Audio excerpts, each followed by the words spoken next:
नमस्कार। सरल टॉक में आप सभी का स्वागत है। आपके साथ मैं हूं गिरिराज शर्मा। मध्य प्रदेश में युवाओं की आवाज बने रहने वाले सोशल एक्टिविस्ट डॉक्टर आनंद राय कई महीनों से लोगों के सामने नहीं थे। कई लोगों को पता होगा तो कई लोगों को नहीं पता होगा। डॉक्टर आनंद राय को जेल की सलाखों के पीछे भेज दिया गया था। आखिर इसकी पीछे की वजह क्या थी, ये ठीक ठाक कोई नहीं जानता। और आज इसी से संबंधित सारे सवालों के जो जवाब हैं हम डॉक्टर आनंद राय से जानेंगे, क्योंकि कई लोगों को, कई युवाओं को नहीं पता कि डॉक्टर आनंद राय कई महीनों से कहां थे, क्या विवाद था और क्या कारण थे। इसी पर चर्चा करने के लिए हमारे साथ जुड़ रहे हैं डॉक्टर आनंद राय। चर्चा की शुरुआत करें उससे पहले सभी से एक अपील है कि इस आवाज को सब्सक्राइब कीजिए और इस चर्चा को हर जगह शेयर कीजिएगा, जिससे जन जन तक सच्चाई पहुंचे, ये बात पहुंचे कि आखिर डॉक्टर आनंद राय के साथ क्या हुआ था। डॉक्टर आनंद जी, बहुत बहुत स्वागत है आपका सरल टॉक में। सबसे पहला सवाल यही है कि आखिर क्या हुआ था। एक दो महीने पहले आपको जेल भेज दिया गया। कई लोगों को नहीं पता होगा कि मामला क्या था। आपसे ही जानना चाहते हैं, आप ठीक ठाक तरह से बता सकते हैं, क्योंकि आजकल अखबारों का भी विश्वास नहीं है, क्या छपता है क्या नहीं छपता है, तो जरा आप बताएं। देखिए, वहां पर जनजाति गौरव दिवस का दिन था 15 नवंबर को। और जैस संगठन ने करीब 2 लाख रुपया चंदा इकट्ठा करके एक बिरसा मुंडा जी की प्रतिमा जो है महाराष्ट्र से खरीदी थी और उसको बड़छापरा करके गांव है वहां पर हमने स्थापित की थी। उस मूर्ति का अनावरण किया जाना था, लेकिन आखिरी दिनों में भारतीय जनता पार्टी के सांसद, विधायक और स्थानीय प्रशासन इस बात पर अड़ गया कि इस मूर्ति का अनावरण हम करेंगे। आप हमसे भी 11,000 रुपया चंदा ले लीजिए और इसका अनावरण लेकिन हम लोग करेंगे। तो ये तो दादागिरी हो गई, क्योंकि भाई यदि आपकी सांसद निधि से वो पैसा दिया होता, विधायक निधि से पैसा दिया होता, या स्थानीय प्रशासन ने अपने पैसों से यदि मूर्ति स्थापित की होती तो उनका अनावरण उचित था। लेकिन इस तरीके से जय संगठन को के द्वारा जो चंदा करके इकट्ठा किया गया, जो मूर्ति स्थापित की गई, उसकी जिद पकड़ ली प्रशासन ने कि हम भारतीय जनता पार्टी के लोगों से ही इसका अनावरण करवाएंगे। उसके बाद भी हम लोगों ने एक बीच का रास्ता निकाला कि आप आपका कार्यक्रम 10 बजे से 1 बजे तक का कर लीजिए और जयस के जो कार्यकर्ता हैं वो 1 से 4 बजे के बीच में वहां पहुंच जाएंगे। जी। वहां पर बड़ी संख्या में जयस के कार्यकर्ता इकट्ठे हुए। धराड़ करके गांव था, वहां से हम लोग करीब 2,500-3,000 लोग जो है दराड़ से बड़छापरा की ओर जा रहे थे, जो कि मुख्य हाईवे से करीब 7-8 किलोमीटर अंदर था। और वहां पर जब हम लोग जा रहे थे तो उसी समय सांसद और विधायक जो रतलाम के हैं उनका काफिला जो है बड़छापरा गांव से मूर्ति का अनावरण करके आ रहा था मुख्य मार्ग की तरफ। जी। तो वहां पर कुछ साथी जो थे, जो जयस के कुछ लोग थे, वो सांसद महोदय का रास्ता रोककर जमीन पर बैठ गए। उनका ये कहना था कि हम पिछले 3-4 महीनों से रतलाम में जो विशेष निवेश क्षेत्र आ रहा है, जिसमें आदिवासियों के गांव की जमीन जा रही है करीब 1,600 हेक्टेयर, उस मुद्दे पर हम सांसद महोदय से चर्चा करना चाहते हैं। और उनके हाथों में कुछ तख्तियां थी, उसको लेकर कुछ लोग बैठ गए थे। लेकिन चूंकि जो 2,500 लोग थे और बहुत पतली सड़क थी, तो ये जो चल समारोह है करीब 2.5-3 किलोमीटर आगे तक था। हम लोग उसमें बहुत फ्रंट में चल रहे थे और घटनास्थल से करीब मैं 4 किलोमीटर आगे था। 1 बजे वो काफिला वहां पहुंचा, बड़छापरा गांव से धराड़। वहां 1 घंटे तक इनका कहना है एफआईआर के हिसाब से कि 1 घंटे तक का जाम रहा। और 2 बजे के आसपास ये घटना हुई होगी। तो उनका ये कहना है कि भाई आप लोगों ने, जेएस के किसी कार्यकर्ता ने उनके ऊपर बॉटल फेंक दी है। जी। स्प्राइट जो कोल्ड ड्रिंक होती है उसकी बॉटल फेंक दी। वहां पर एक फ्लाईओवर था, उसके ऊपर से कोई बॉटल आई थी। बॉटल सांसद महोदय की कार के बोनेट पर गिरी और उसका कांच का एक टुकड़ा उछलकर कलेक्टर के गनमैन को लग गया। जी। सिर्फ इतना सा एक मुद्दा था। और इसमें हो सकता है बॉटल फेंकने वाले खुद आरएसएस के कार्यकर्ता हो, भाजपा के कार्यकर्ता हो, कोई असामाजिक तत्व हो, कोई भी हो सकते हैं। जी। या कोई लोग जो उस महू नीमच हाईवे से पहुंच रहे हो, शराब पी रहे हो, उनमें से किसी एक ने कार में से उस बॉटल को उछाल के नीचे फेंक दिया हो। जी। लेकिन इतने से मामले को इतना बड़ा तूल देकर और हम लोगों पर अंग भंग की धारा लगा दी गई। जी। अब अंग भंग की धारा 326 कब लगती है? जब धारदार हथियार से किसी का वाइटल अंग काट कर फेंक दिया जाए। किसी का आप हाथ काट दो, किसी का पैर काट दो, आंख फोड़ दो, उस समय ये धारा लगती है। जी। और एक धारा 333 लगाई गई जिसमें ग्रीवियस हर्ट की धारा है कि चेहरा पूरा आपका छत विछत हो जाए, इस तरीके से कोई हो तब जाके ये धाराएं लगती है। और जी। सबसे बड़ा आश्चर्य तो ये है कि जो एट्रोसिटी एक्ट है वो आदिवासियों पर लगा दिया गया। 19 में से 18 आरोपी आदिवासी हैं और उन पर एट्रोसिटी एक्ट लगा दिया गया। तो एट्रोसिटी एक्ट संसद में पारित किया गया इसलिए कि जो दलित है, आदिवासी वर्ग है, उनके सालों साल से उनके ऊपर जो अत्याचार हो रहा है, दमन हो रहा है, शोषण हो रहा है, जी उसको रोकने के लिए कि भाई किसी को कुएं का पानी नहीं पीने दे रहे हैं, किसी को घोड़ी नहीं चढ़ने दे रहे हैं, इस तरीके के जो पारंपरिक उनके साथ जो भेदभाव होता है उसको रोकने के लिए एट्रोसिटी एक्ट लाया गया था। जी लेकिन यहाँ ये देखा जा रहा है कि जो आदिवासियों के लिए काम करने वाले संगठन या जो कार्यकर्ता एक्टिविस्ट जो आदिवासी और दलितों के लिए काम कर रहे हैं, जी उनको प्रताड़ित करने के लिए एट्रोसिटी एक्ट का इस्तेमाल किया जा रहा है।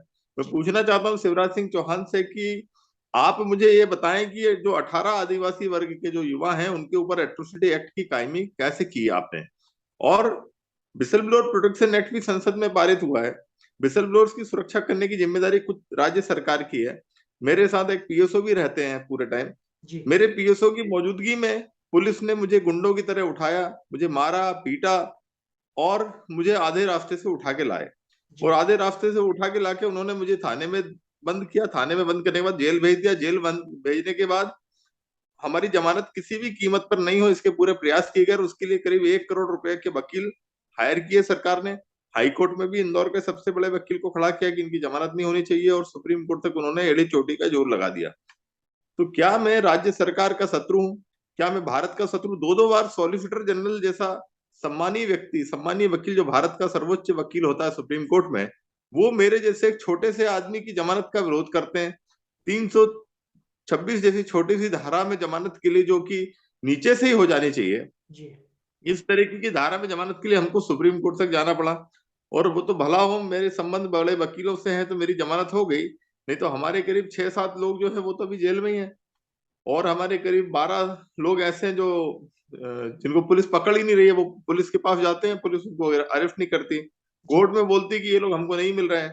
तो इस तरीके से डॉक्टर आनंद राय जेएस का काम कर रहे हैं, डॉक्टर आनंद राय भीम आर्मी ओबीसी महासभा का काम कर रहे हैं, भ्रष्टाचार के खिलाफ काम कर रहे हैं। उनको किस तरीके से परेशान किया जाए, तो ये सब हथकंडे शिवराज सिंह अपना रहा है।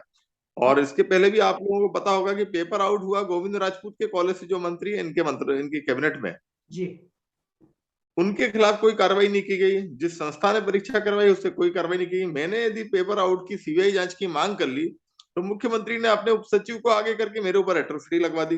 जी जो आदमी दिन रात दलित आदिवासियों के लिए लड़ाई लड़ रहा है, उसके ऊपर आप एट्रोसिटी की धारा का मिसयूज कर रहे हैं। बिल्कुल तो इस तरीके से ये दिखाता है कि ये जो मौजूदा सरकार है, ये हम लोगों को दबाने की कोशिश कर रही है।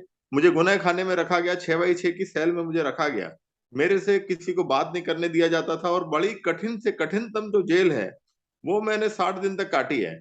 और उनकी पूरी कोशिश थी कि आनंद राय टूट जाए, दब जाए, या हमसे समझौता कर ले। तो आनंद राय 12 साल से शिवराज सिंह चौहान की जो कुशासन है, जो करप्शन है, जो उन्होंने पूरे मध्य प्रदेश के अंदर जो उन्होंने एक जंगल राज बना रखा है, उससे लड़ रहा है, और आनंद राय झुकने वालों में से नहीं है।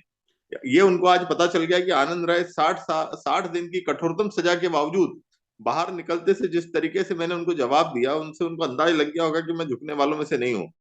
और लेकिन क्या है कि परिवार के लोगों को आतंकित करना, मेरे जी मेरी वाइफ को परेशान करना, किस तरीके से मेरा जेल का ट्रांसफर किया गया। मुद्दा रतलाम का था, लेकिन रतलाम से जेल ट्रांसफर करके मुझे सागर भेजा गया, जो यहाँ से 500 किलोमीटर दूर है, बिल्कुल जिससे परिवार के लोग जाके हमसे मिल नहीं पाए, हमसे कांटेक्ट नहीं कर पाए, और हम वहां परेशान हो। तो इस तरीके से एक टॉर्चर कर किया जा रहा है एक विसल ब्लोअर को, जिसको राज्य सरकार को सुरक्षा देना चाहिए, उसको सपोर्ट करना चाहिए। बिल्कुल मध्य प्रदेश के युवाओं की आवाज हम लोग उठाते हैं, परीक्षाओं में जब पेपर लीक होते हैं उनके मुद्दे उठाते हैं, बेरोजगारी जी के मुद्दे उठाते हैं, सारे दलित आदिवासी वर्ग के, शोषित वंचित वर्ग के मुद्दे हम लोग उठा रहे हैं। जी आप खुद देखिए कि कई विपक्ष भी उतना सक्रिय नहीं होगा जितना सक्रिय हम लोग हैं। बिल्कुल तो कहीं ना कहीं उनको ऐसा लग रहा है कि भाई ये लोग हमारी सरकार जो 2023 में चुनाव है उसमें खतरा है, तो इनको कैसे रोका जाए, कैसे इनको आतंकित किया जाए, डराया जाए, इनके परिवार को परेशान किया जाए, उसी क्रम में ये सब किया जा रहा है। बिल्कुल।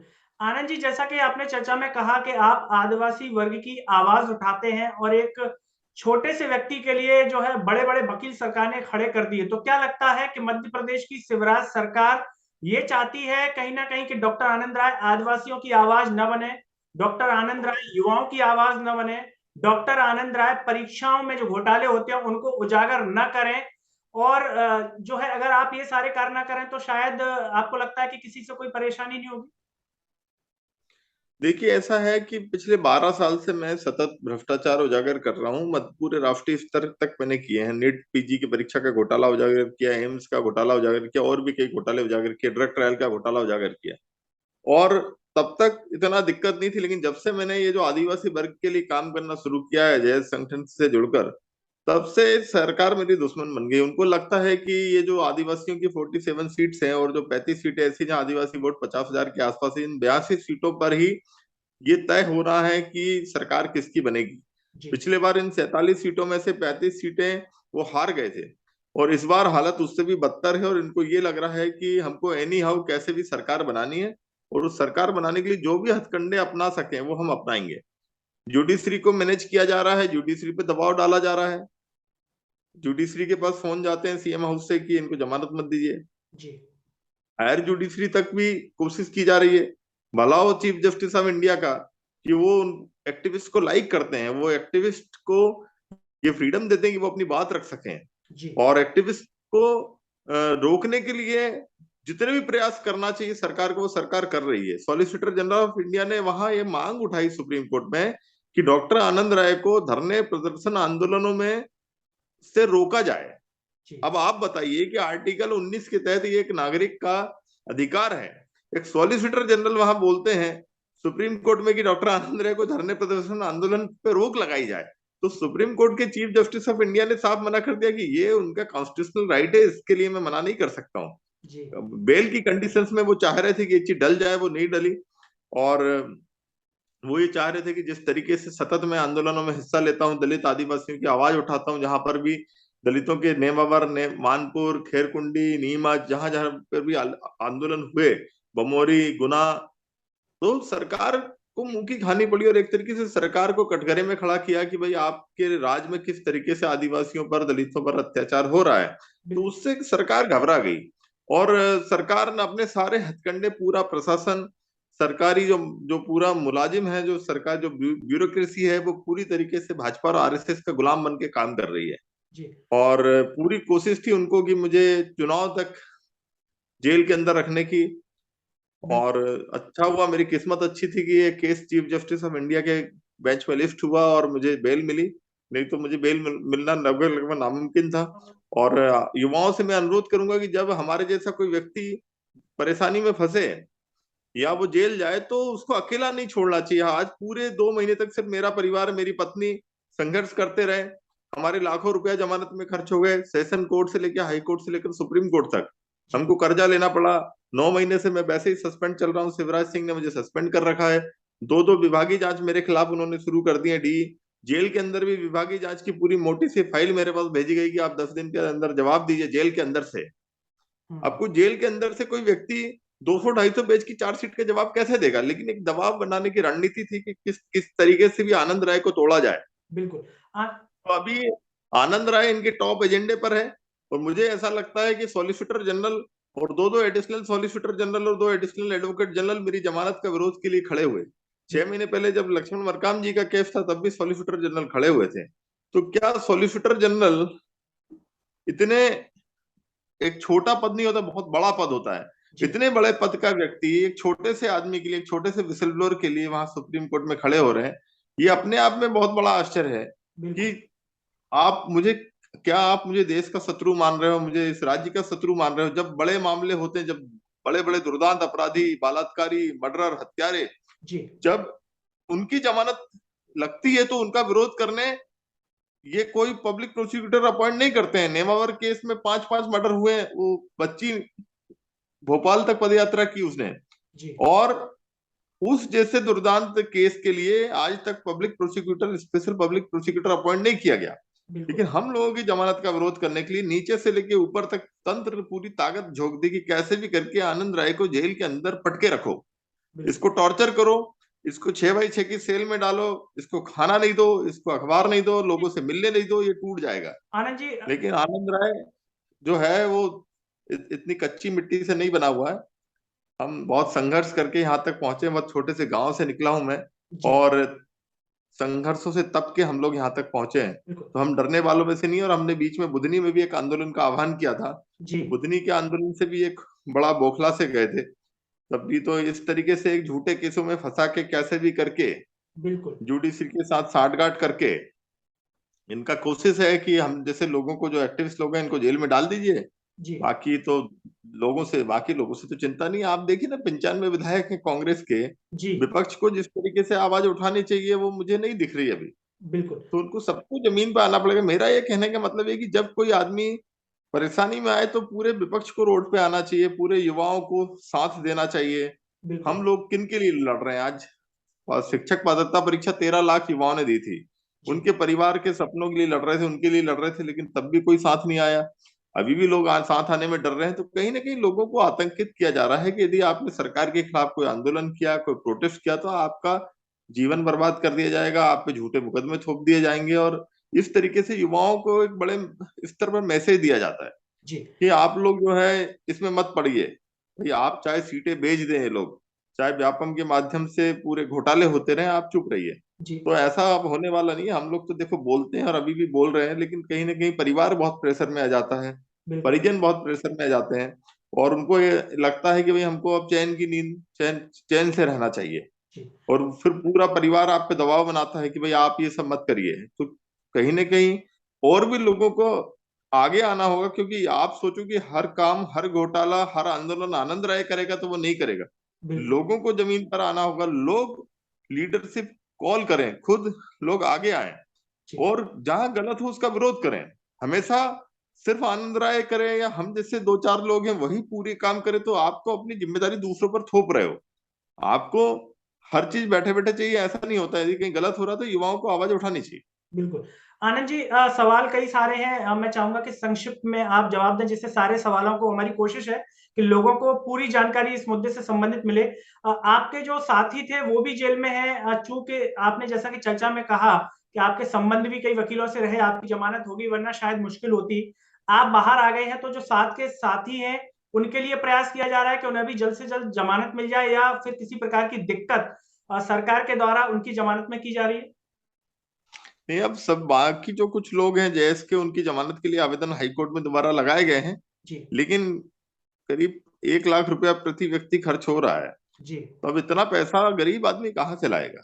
जी। भाई, मेरा सुप्रीम कोर्ट तक जाने में मेरा 5 लाख रुपया खर्च हो गया। जी। तो एक आम आदमी के पास तो इतना पैसा नहीं है ना। आम आदमी ये सब कहाँ से खर्च करेगा?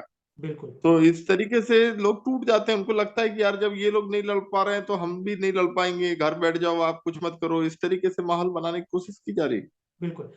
सरकार जैसा कि प्रयास कर रही है कि डॉक्टर आनंद राय की आवाज़ को जो है खामोश कर दिया जाए। हमने देखा कि कई बार आपकी गिरफ्तारी हुई है, आपको दिल्ली से उठाया गया, जो है क्राइम ब्रांच आपको लेकर के आई, फिर से आपकी गिरफ्तारी हुई।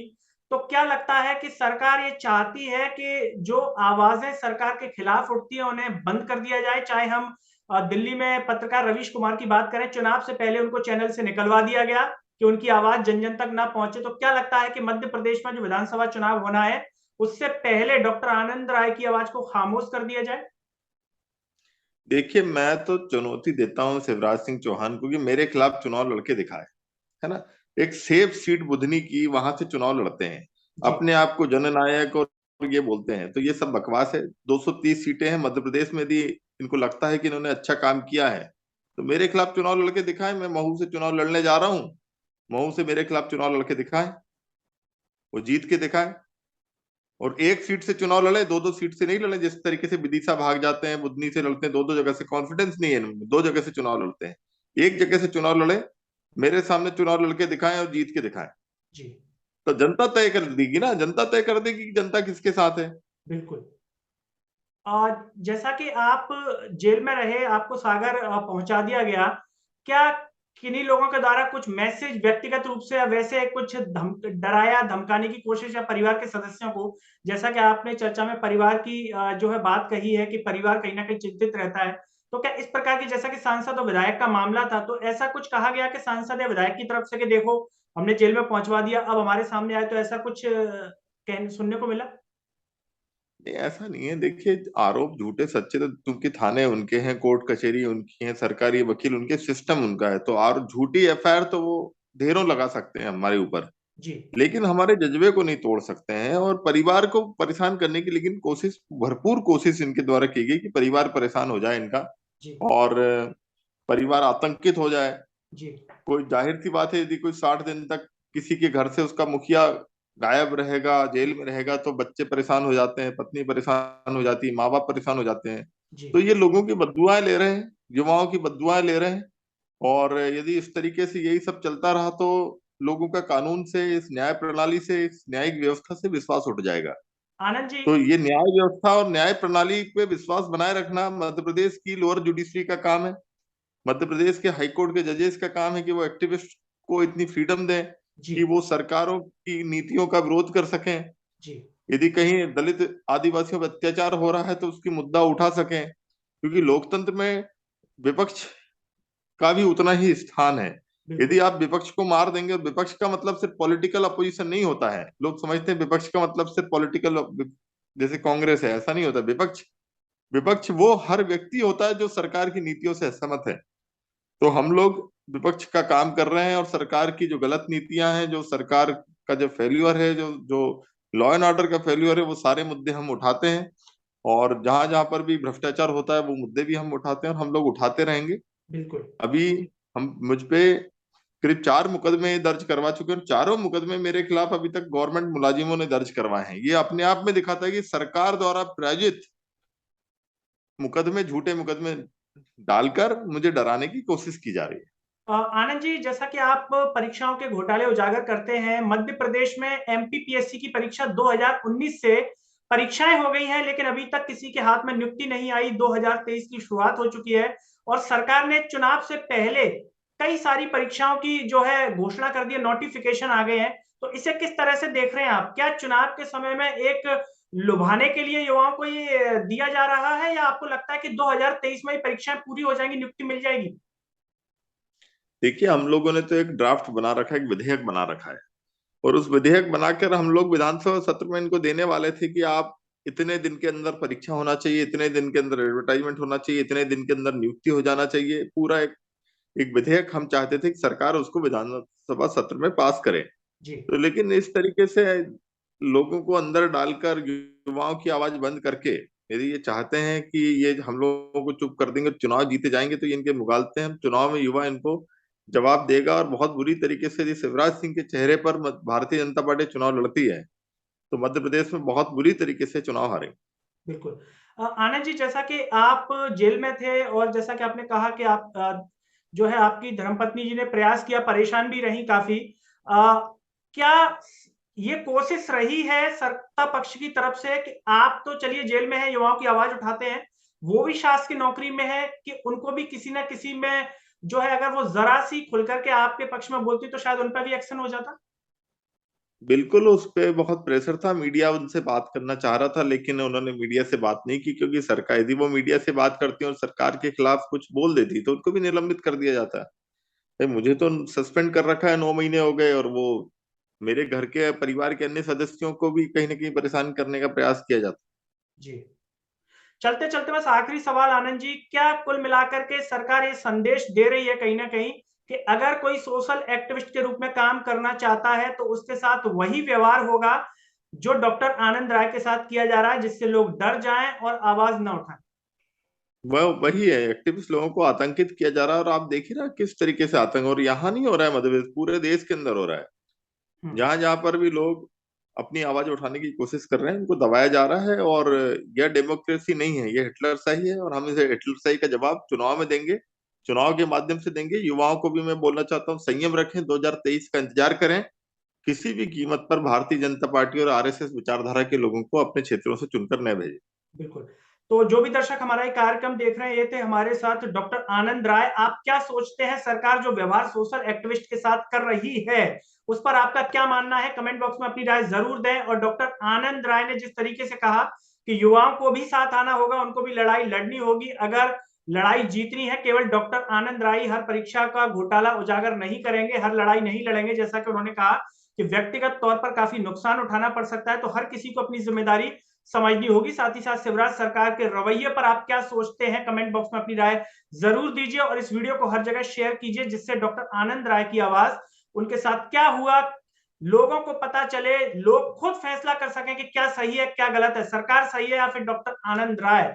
आवाज को सब्सक्राइब कीजिए। अगले कार्यक्रम में आपसे फिर होगी मुलाकात, तब तक के लिए मुझे और डॉक्टर आनंद राय जी को दीजिए इजाजत। नमस्कार।